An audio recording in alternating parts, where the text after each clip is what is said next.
Few cities in the Mediterranean were more important in the story of the emerging church than Ephesus. Shortly after Paul had completed his work of church planting in Corinth, probably in AD 52, he traveled with Aquila and Prisca to Ephesus, stopping only long enough to get them settled there as a kind of advance guard for his future mission in the area, as we read in Acts 18. Apollos would encounter Prisca and Aquila in Ephesus and be instructed by them in the gospel before moving on himself to become a missionary and itinerant teacher in the circle of Pauline churches. Paul would return to make Ephesus his home and base of operations for 2 or 3 years, around the years 53 to 55, during which time he no doubt became familiar with every yard of the public spaces of this city.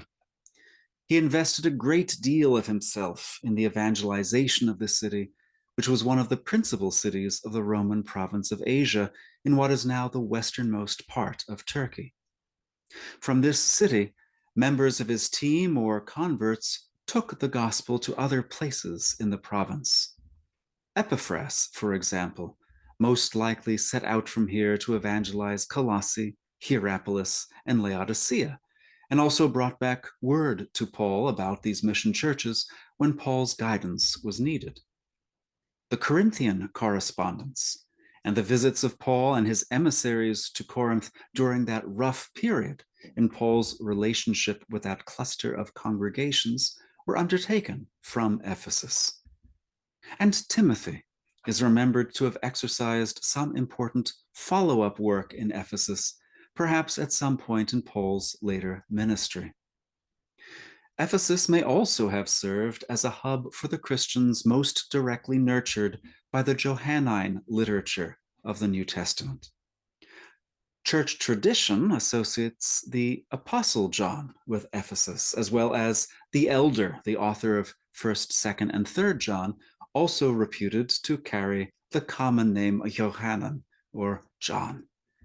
Christians in Ephesus were explicitly included among the congregations addressed by the visionary author of Revelation, not only in the oracle of the glorified Christ, spoken to them specifically in Revelation 2, 1 through 7, but by Revelation as a whole, which spoke a poignant word to Christians in a city so supportive of the Roman imperial cult and Roman economy. The city of Ephesus is thus a major landmark on the map of earliest Christianity. The Ephesus known to Paul was located near the mouth of the Cayster River, the river now known as the Küçük Menderes River. It was located on the shore of a harbor in the Aegean Sea, stretching into the valley between two mountains, Mount Pion and Mount Coressus, its residential areas spreading up the lower slopes of both hills. The natural harbor, which had to be periodically dredged because of the silting caused by the Cayster River, made Ephesus a major node for shipping in trade between East and West.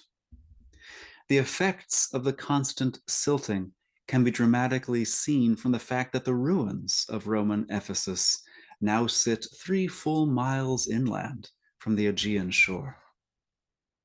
The location of Roman Ephesus is the result of a decision made 3 centuries before Paul by Lysimachus, one of the successors to a part of the kingdom of Alexander the Great.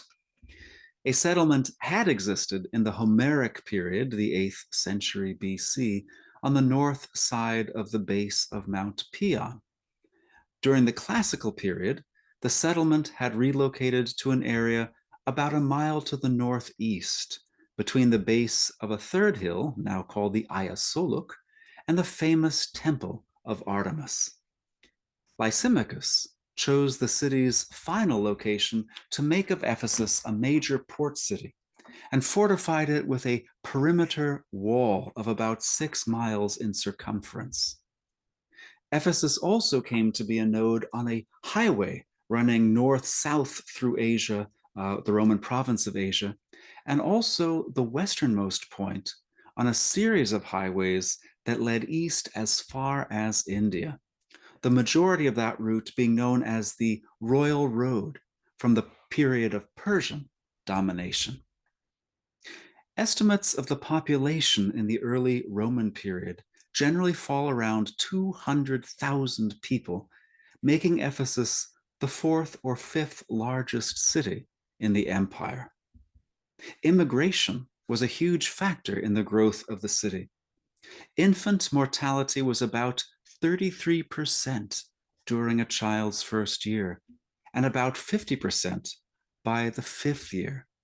The maintenance of the population suggests, therefore, a steady flow of immigrants. There is no significant archaeological evidence for the presence of Jewish communities in Ephesus beyond a handful of inscriptions and other artifacts bearing common Jewish iconic decorations like the menorah or the shofar or the lulav and etrog. There is, however, ample literary evidence for the same, particularly in Josephus' Antiquities.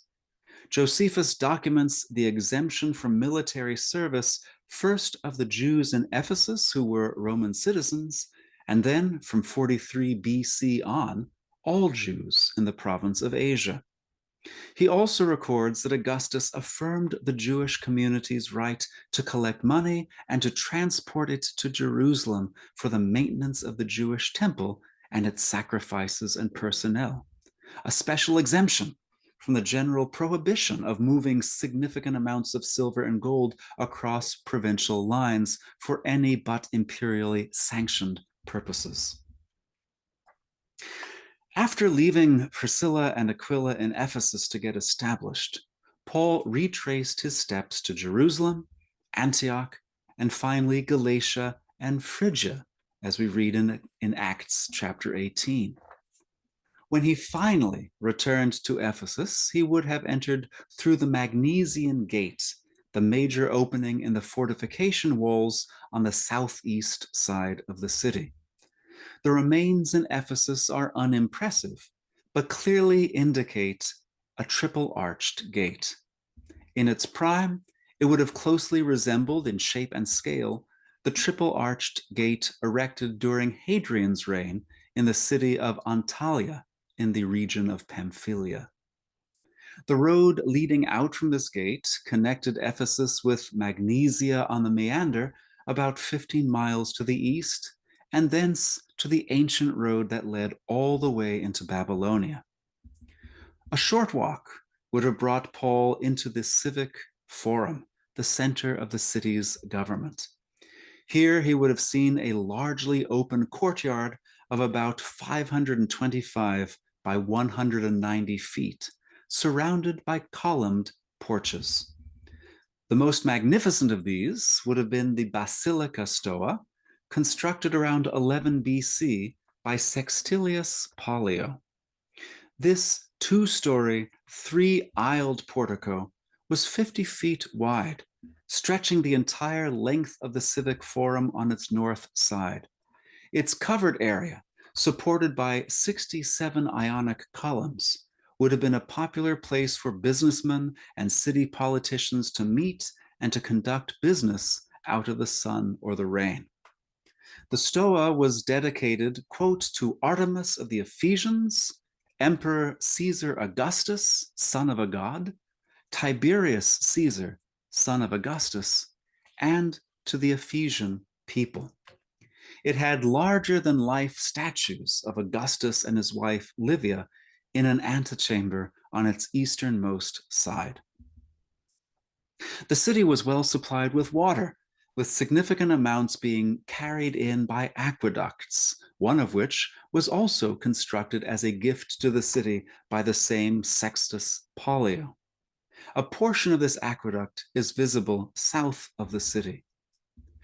One of the major water collection nodes, called a castellum aquae in Latin, was located on the south side of the civic forum. Water would be distributed throughout the city, throughout both stone and clay pipes, both to public fountains and private residences. Several veins of clay water pipes have been uncovered beneath the pavement of the civic forum. The water system also serviced several bathhouses throughout the city, one of which was located in the east corner of the civic forum, though not sufficiently well excavated to reveal the various elements of a Roman bath experience, namely the warm bath, the sauna, and the cold plunge pool. Several public buildings dominated the civic forum of Paul's day, three of which stood on the north side of the Basilica Stoa. The first of these was the Prytaneon, located in the northwest corner of the forum. This was the site of the city's sacred hearth, the symbolic fire kept perpetually burning. As a symbol of the city's hospitality, it would have been the place where state dinners were held and foreign dignitaries entertained and housed. It also remained a place for the worship of several traditional Greek gods and goddesses, including, of course, Hestia, the goddess of the hearth.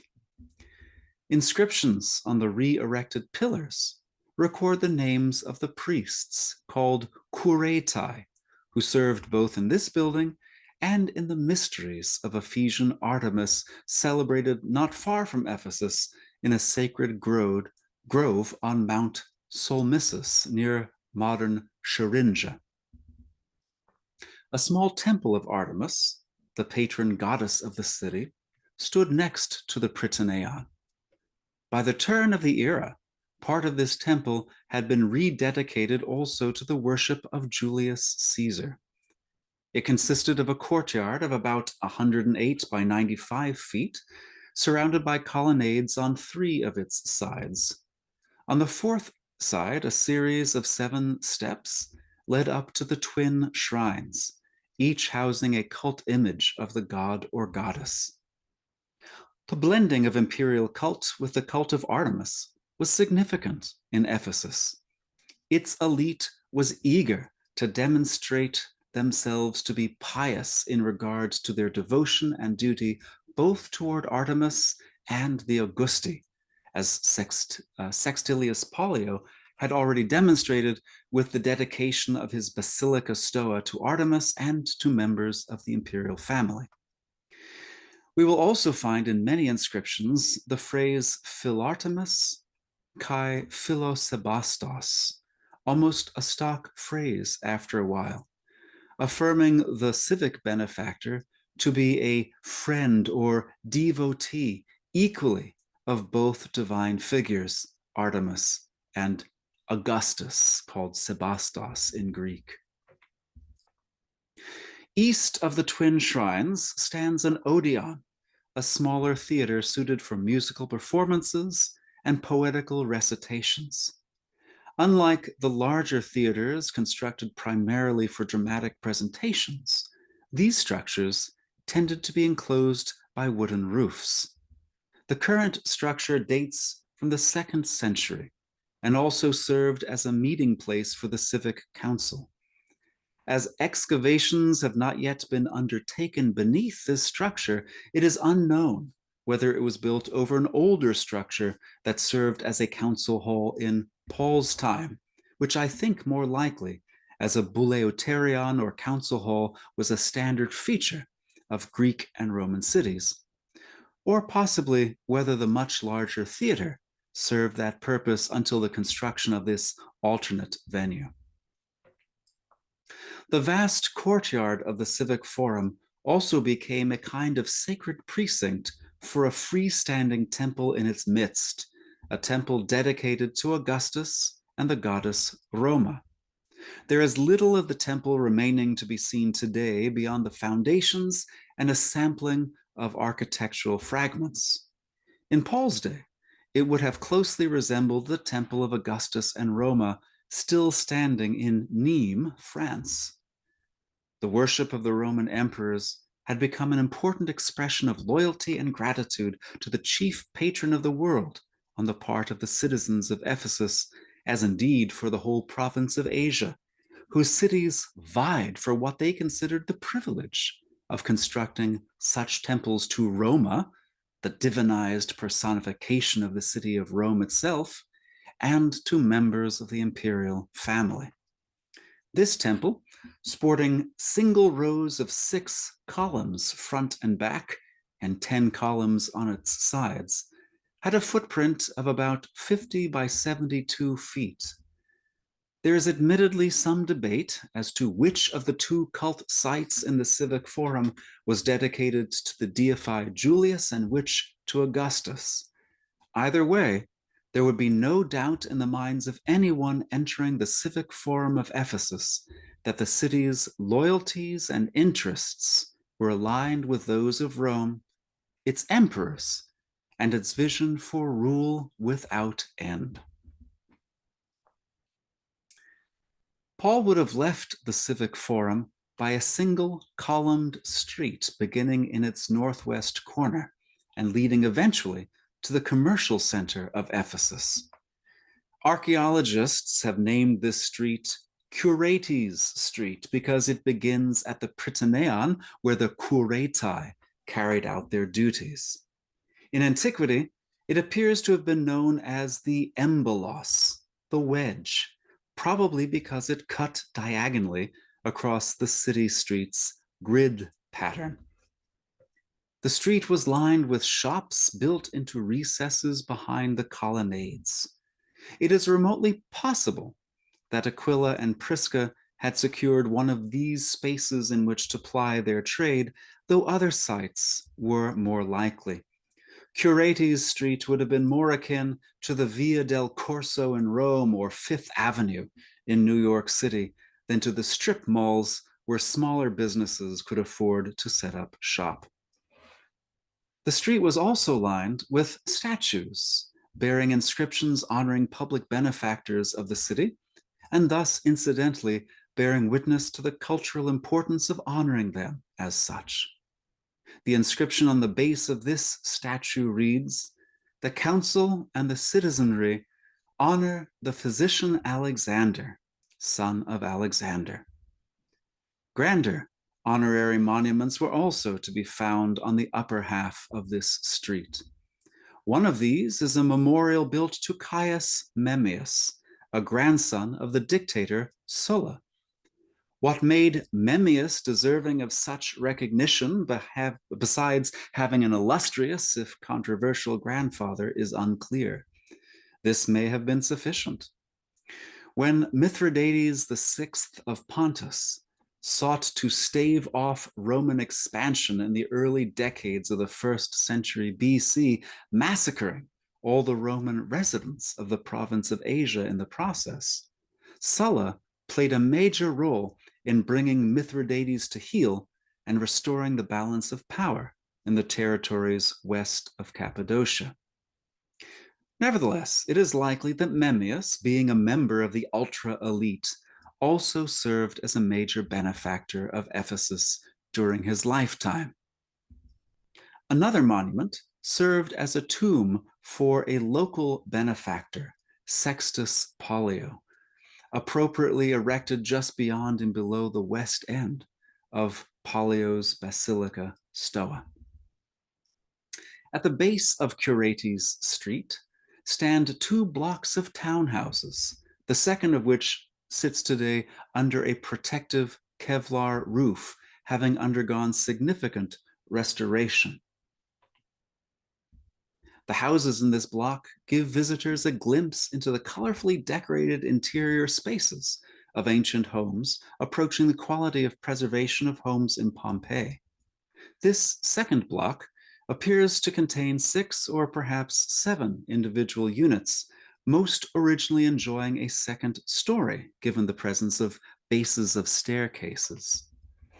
2 of these individual units measure about 4,000 and 7,000 square feet, lavishly spacious even by modern standards, and all the more so by ancient standards.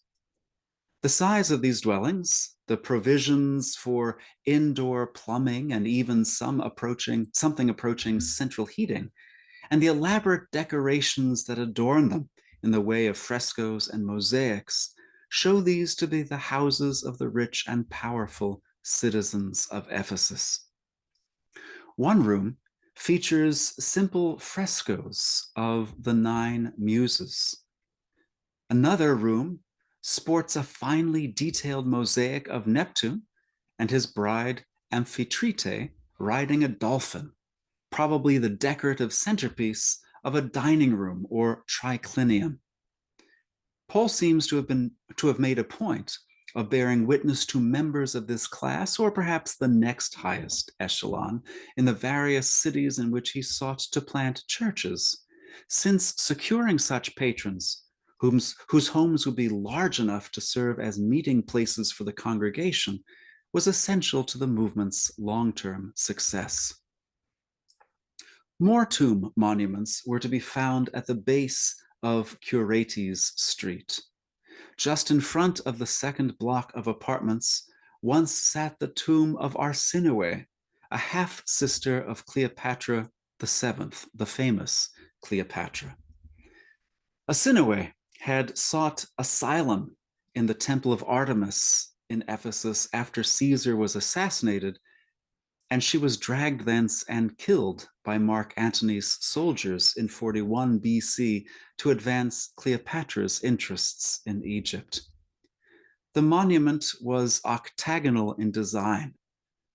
While little remains on the site itself, some architectural fragments had been taken to the Ephesus Museum in Vienna and positioned to give some idea of the stately grandeur that once marked the tomb monument. It is possible that the monument was funded by Octavian himself after he and Antony began to fall out as a means of memorializing Antony's act of sacrilege against the temple of Artemis. A monument also once stood at the crossroads here to honor Androclus, the legendary founder of Ephesus. Although adjacent to a bath complex that likely post-dates Paul's visit, and thus probably also post-dating Paul's time in Ephesus, there is an excellent example of an ancient public latrine across Curates Street from the terrace houses. Modern visitors are always surprised at the lack of privacy and personal space that the ancients required for such functions. Less expensive blocks of multi-storied apartments or insulae climbed Mount Pion on the other side of Curates Street. One of the narrow side streets leading up Mount Pion led to a large complex that might have been the home and unofficial administrative center for the governor of the province of Asia, the civic forum serving as the official locus for public administrative business. Ephesus had become the capital of the province under Augustus, and thus the seat of the governor of the province of Asia. A location above the theater of Ephesus for the governor's mansion would have been symbolically strategic, as the complex overlooked and thus could be seen to overlook the great theater of Ephesus, the commercial forum, and the activity streaming to and from the great harbor of Ephesus. Curates Street opens at its base into a public square that also affords one point of access to the commercial center of Ephesus, the Tetragonous Agora, or the Square Market. The Agora could be entered here from its southeast corner through a magnificent gate built by Mazaeus and Mithridates, 2 freedmen, that is, former slaves of the house of Augustus. An inscription dedicates the structure to the honor of their former master and perpetual patron Augustus, his wife Livia, and Marcus Agrippa, at the time Augustus's heir apparent. At the same time, this inscription has brought recognition to Mazaeus and Mithridates for 2 millennia. The magnitude of the structure bears witness to the wealth that could be amassed by well-placed imperial freedmen during this period. The commercial agora itself doubled in size during the reign of Augustus to the dimensions of 370 feet squared.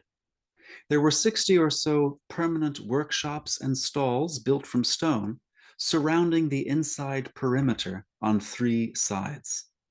Columned porches on all 4 sides would have provided an ideal venue for buying, selling, or open-air preaching. These porticos were impressive 2-story structures with stairs at the corners giving access to the upper floor.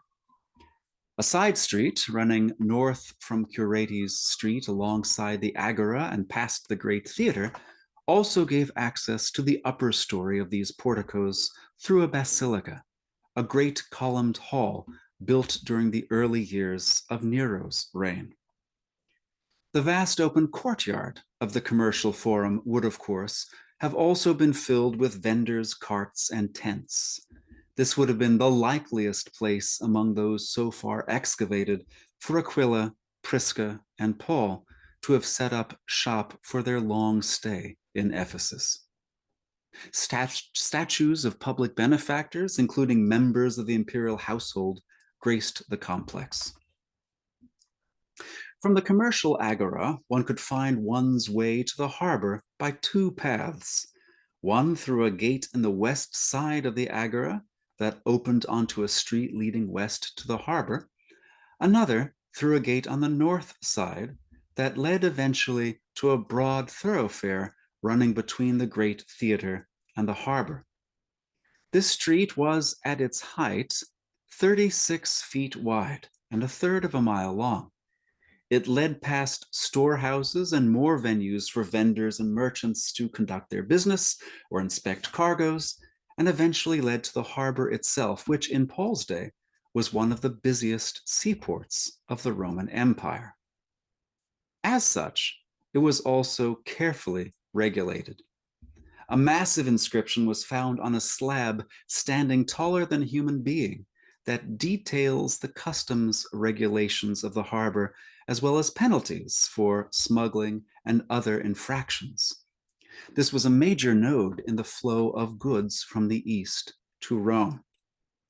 The shape of the current slab incidentally bears witness to the massive inscription's secondary use as an element in the construction of a later building, the ancient Greek and Roman version of recycling.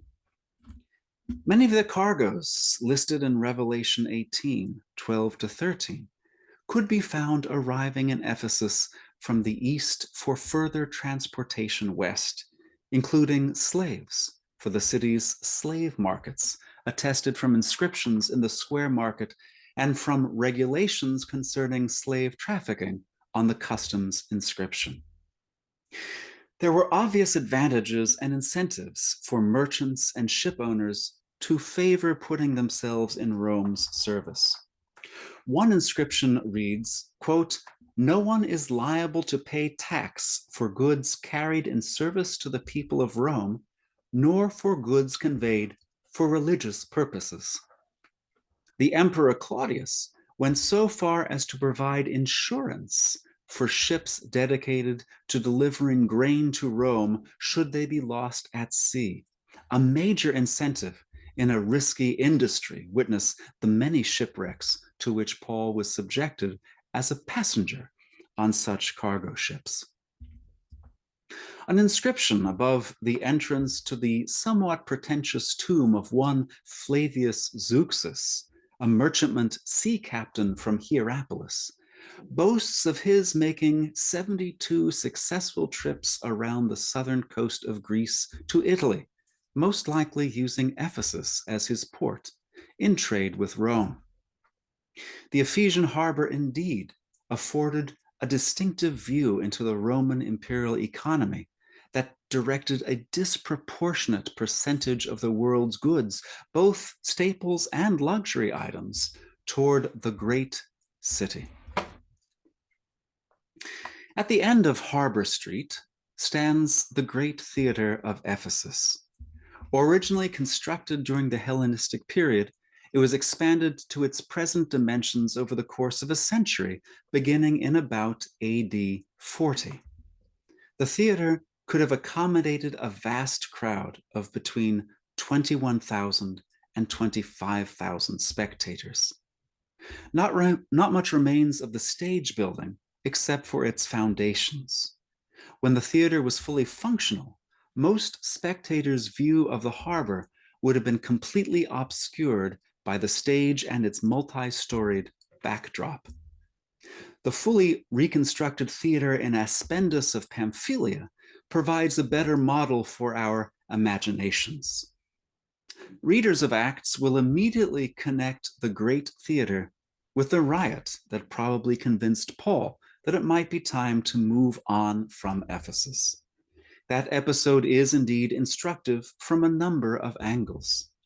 The economic interests that were inseparable from questions of religion and conversion, the ease with which civic pride could be connected with the worship of a particular deity and harnessed against a foreign cult, and Paul's team's apparent degree of effectiveness in this city, such that anyone connected commercially with the Artemis cult would feel, or at least fear, the economic pinch of a drop of interest in the celebrated goddess.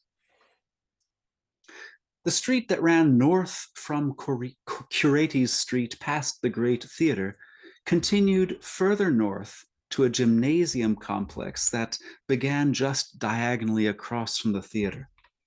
A gymnasium was a staple central institution in any Greek city, a center for learning and practicing the athletic skills like boxing, wrestling, the pancration, running, and the javelin throw, distantly related to the martial training of the classical Greek city-states. It was also a place for education and the formation of the youth into the citizenry of the future. During the Roman period, gymnasia were typically joined to bath complexes to complete the experience of attending fully to the fitness of the body. This same road led eventually to a vast U-shaped stadium.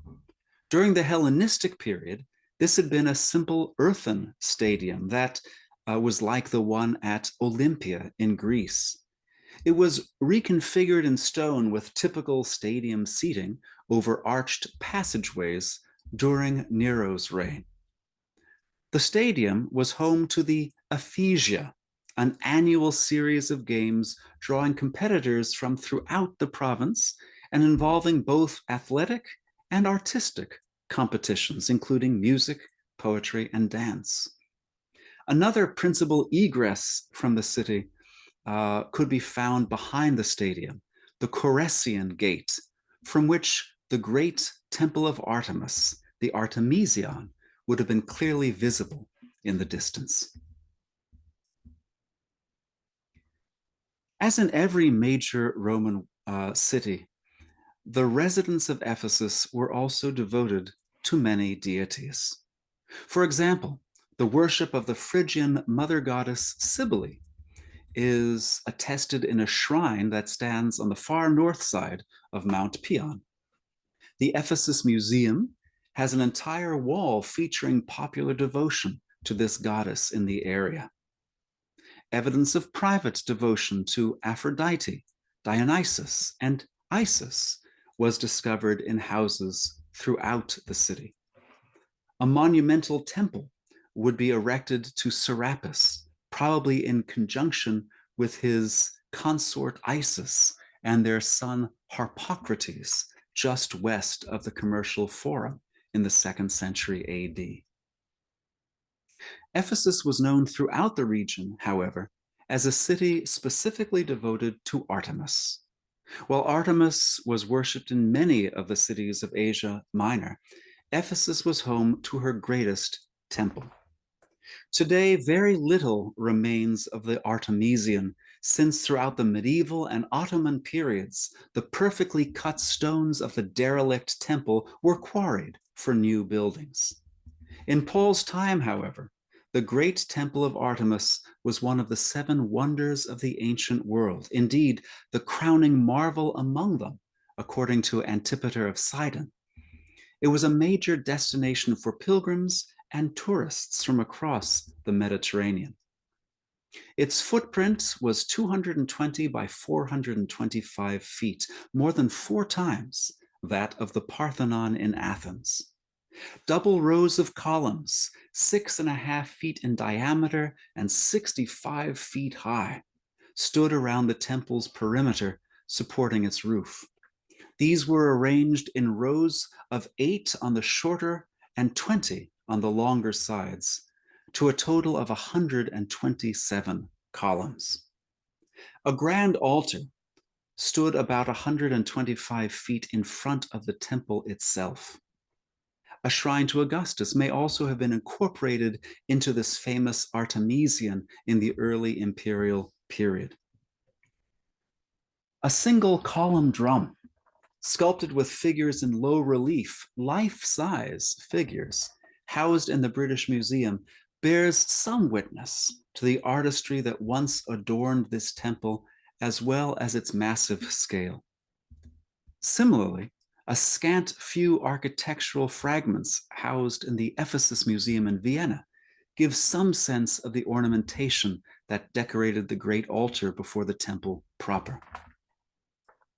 In addition to being the most prominent religious site in the area, the temple also served major commercial functions. It was an important lending agency, using the proceeds from the lands owned by the goddess as capital to be lent out at interest, as well as a sacred depository for major sums of money. Its activities were supported by an immense staff of priests, functionaries, and temple slaves. The Artemision sat less than a mile's walk from the Coressian Gate, the northern gate of Roman Ephesus, and about 1.25 miles from the Magnesian Gate, the city's eastern gate. A calendar of regular sacred processions featuring Artemis connected the city with her temple. One itinerary brought the sacred images of Artemis and other cult images and paraphernalia from the temple to the Magnesian Gate, through the civic agora, down Curates Street, past the square market and theater, and out the Coressian Gate to return thence to the Artemision. Over 250 participants might be involved in the typical sacred procession, carrying the images on platforms, singing, and carrying out various offerings at sacred locations throughout the city. We may be more familiar with Artemis or Diana as she is portrayed in the Greek or Roman art of Europe as a huntress goddess, often with a bow at the ready and deer at her feet. Although Greek-styled images of Artemis were found in private homes in Ephesus, this was not her public face in Asia Minor. Cult statues show her as a mother goddess, flanked by 2 deer, her chest covered with symbols of fertility. This, perhaps the most celebrated cult statue, is likely a miniature version of the cult statue housed in the Great Artemision.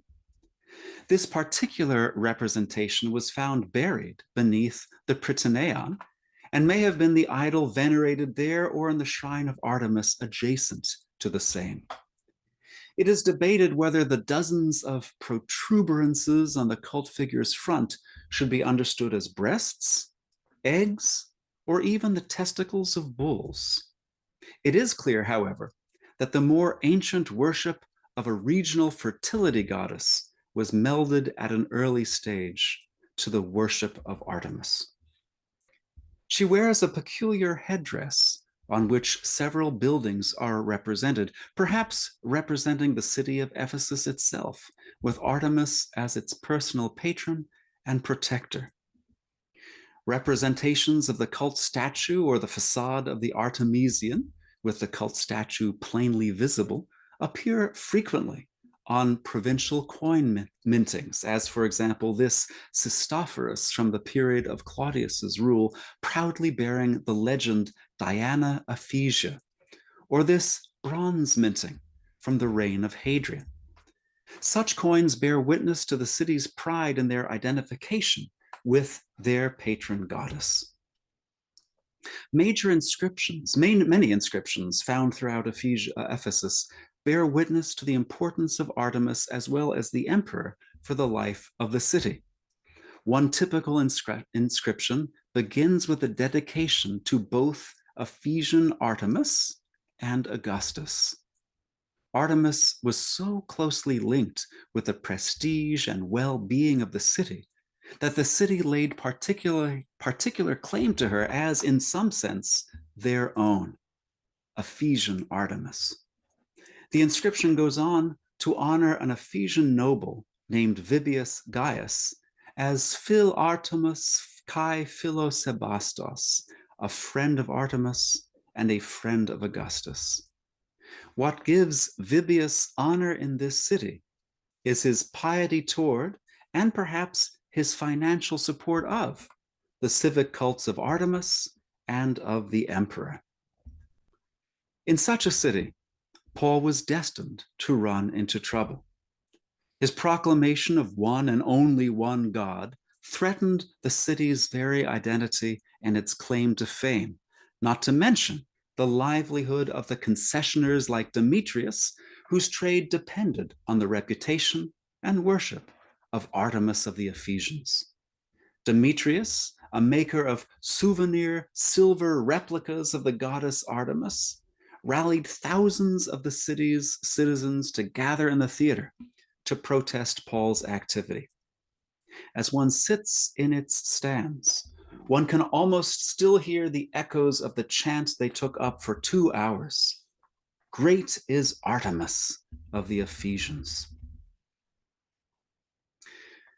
The congregations Paul and his team planted would continue to grow in this city in the decades following Paul's departure. The letter to the Ephesians addresses these congregations and potentially all the congregations in the region besides, a minimum of 5 years after Paul had left the city. The Christians in Ephesus emerge prominently again in Revelation as one of the 7 congregations addressed by that text. By then, the point of conflict between the Christian movement and the city had moved away from Artemis and more fully toward the worship of the emperors, with the latter becoming an even more pronounced focus for civic pride and identity. For most of the first century, including the whole time of Paul's ministry, Pergamum, and not Ephesus, was the epicenter of imperial cult in the province of Asia. Augustus and the Roman Senate granted the Pergamenes the honor of building the first temple to the Emperor Augustus and the goddess Roma, the deified personification of the city of Rome, in 29 BC, making it the center for the worship of Augustus in the province. 50 years later, in AD 26, Smyrna would be selected from among 12 cities in Asia competing, including Ephesus and Pergamum, competing to host the provincial cult of Augustus's successor Tiberius, along with Tiberius's mother Livia and the personification of the Roman Senate. Such grants conferred significant honor upon a city, elevating it above its peers. It also became a visible symbol of the emperor's favor toward the city, even as the city proposing and then building and maintaining and operating the imperial temple was expressing its exuberant gratitude and loyalty toward the imperial family.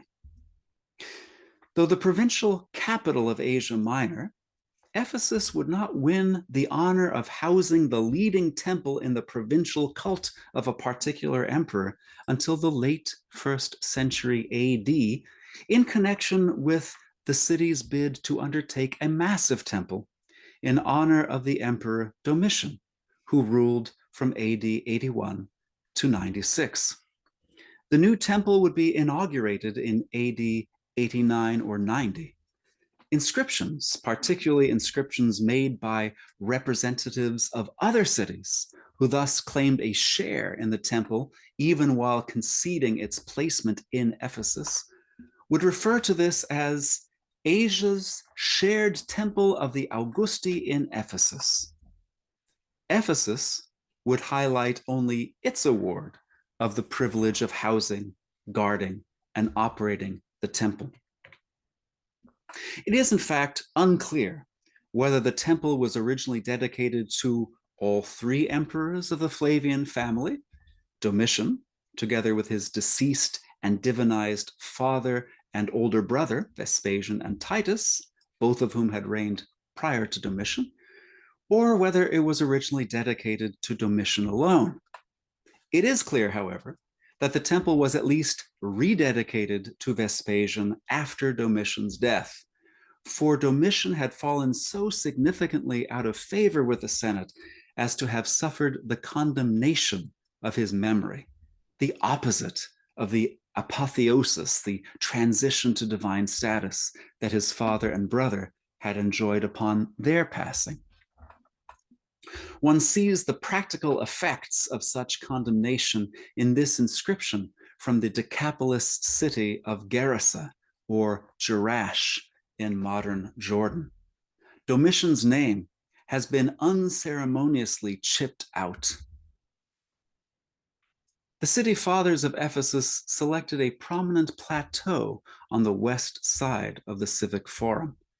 Engineers artificially extended this plateau to an area of 280 by 210 feet by means of a vaulted and arched brickwork substructure to accommodate the grandiose plans for this temple and its surrounding courts and porticos. A three-story facade faced worshippers arriving from the main approach off Curates Street. Doric columns stood on the bottom level, Ionic on the middle level, and Corinthian on the third, a tribute to the design of the Flavian amphitheater in Rome, a major construction project begun under Vespasian and completed by Titus. Across the second level, and perhaps the third as well, every column bore the life-sized carved relief of some figure. According to one interpretation, each of these represented a god, some known from Greek and Roman religion, some local divinities like Attis and Cybele, some imported from the far reaches of the empire like Isis of Egypt, as if the pantheons of every nation had assembled here to bless those who approached to worship at the temple of the living god, Domitian. According to another interpretation, these figures represented various barbarian peoples subdued by Rome or subject provinces, a display making a powerful impression of a different kind, but one that still sought to glorify Rome and her emperor's might and irresistibility. Worshippers would ascend by means of a grand covered staircase and emerge in the temple courtyard. Excavations on the top of the plateau have uncovered parts of the original temple itself, including the raised 80 by 110-foot platform on which the temple sat, approached on all sides by 4 steps, as well as the temple's foundations. The temple had single rows of 8 columns front and back and 13 columns on the longer sides. It was surrounded by a broad courtyard with columned porticos on 3 sides. The Ephesus Museum now houses part of the altar that originally stood before the temple, ornately engraved on the long sides with scenes commemorating Domitian's military victories, and on the short sides with sacrificial scenes, such as this garlanded bull bound to the altar and ready to be sacrificed. A colossal image of the emperor, estimated to have stood more than 20 feet in height, was housed within the temple, presenting him as the larger-than-life and greater-than-human figure that an emperor was believed and experienced to be. The head and left forearm are all that remain. The identity of the emperor represented by this particular statue is admittedly a matter of dispute, some favoring Domitian, others favoring his elder brother Titus. For its extraordinary devotion to the emperor, Ephesus finally gained the honor of being named Neokoros, or temple warden of a provincial imperial cult in the Roman province of Asia. The city took evident pride in having achieved this honor, for a great number of public inscriptions would henceforth speak of the council and people of the temple warden city, the Neokoros city of the Ephesians. Imperial cult was now at the very heart of civic pride and identity. This was no less true for Pergamum, whose leaders, after Ephesus had also won this title that Pergamum had enjoyed for over a century, began to refer to their city's inscriptions no longer simply as the temple warden city of the Pergamenes, but rather as the first to be named temple warden city of the Pergamenes. They responded further by building the monumental temple to Trajan, who ruled from 98 to 117, on the very brow of their Acropolis, for which they were awarded a second neocorat, and began to speak of their city as twice named temple warden. The cities of Roman Asia Minor boasted of their imperial temples and honors like modern cities might boast about their professional sports teams. Ephesus would press this rivalry even further, however, building a monumental temple to the Emperor Hadrian, who ruled from 117 to 138, identified with Olympian Zeus near the Ephesian harbor. Very little remains of this once grand temple set within an expansive courtyard, though merely the south portico of that courtyard was of adequate size to be converted into a Christian church in the 5th century.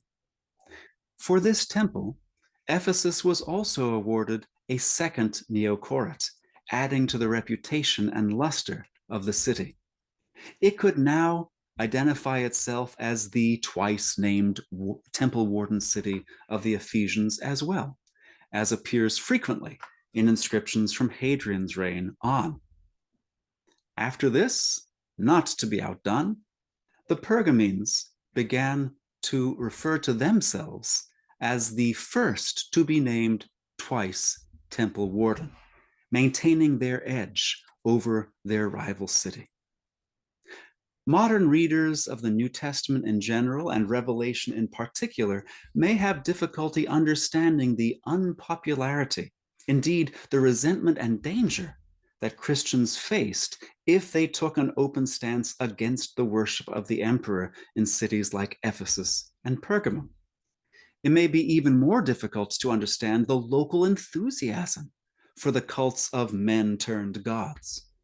But when we begin to understand how civic identity, civic pride, civic standing in the region, and civic well-being were all tied to the imperial cult, we may begin to appreciate more fully what a threat the Christian gospel was, with its call to turn to God from idols, to serve a living and genuine God, as Paul would put it in 1 Thessalonians 1:9, or it's called to fear God and give him glory, him and no other, as the prophet John would call the Christians in Ephesus and its neighboring cities to do.